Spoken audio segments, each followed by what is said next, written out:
In this video, we're going to discuss borrowing fractions, just to make sense of why and kind of what's going on when we borrow fractions. So one example would be if I have 3 2/3. So if I was going to subtract a number that was bigger than 2 from the 2/3, I would have to borrow. So a picture of this would be, we have 3 boxes, and then we have 2/3 of the box. So we have 3 2/3 boxes.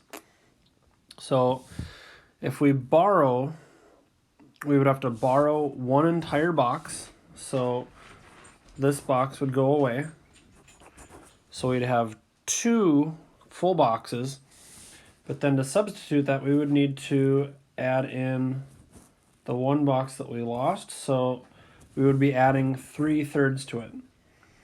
So now we have 2 full boxes, and then we have 1, 2, 3, 4, 5 thirds. So we have 5 thirds.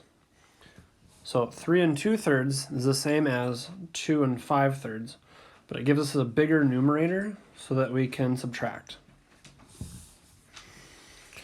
Another example would be if I have, let's say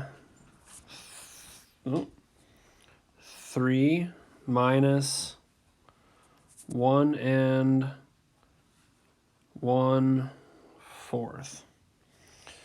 So to do 3 minus 1 1/4, you might think you just do 3 minus 1 and then whatever's left over, but that wouldn't quite be right, because we have 1, 2, 3 boxes,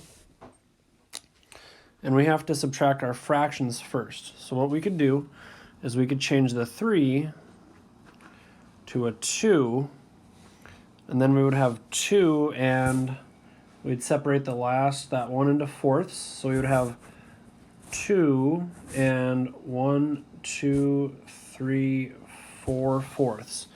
So 2 4 fourths is the same amount as 3.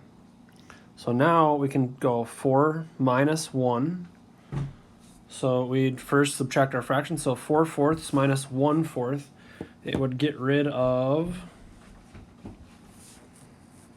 this fourth. So we have 3 fourths. So 4 minus 1 is 3 fourths. And then 2 minus 1, we'd be minus 1, and we'd get 1 here. So then our answer would be 1 3/4.